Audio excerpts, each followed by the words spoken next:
Hey guys, Danielle Adornato with United Mortgage. Rosario Romano with NGS Solar. And Jack McCaffrey with Keller Williams.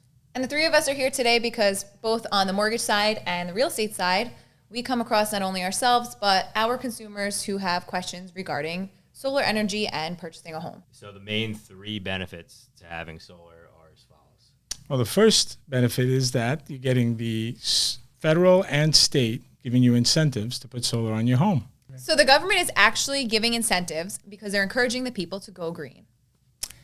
Number two is it adds value to your home, makes your home more marketable.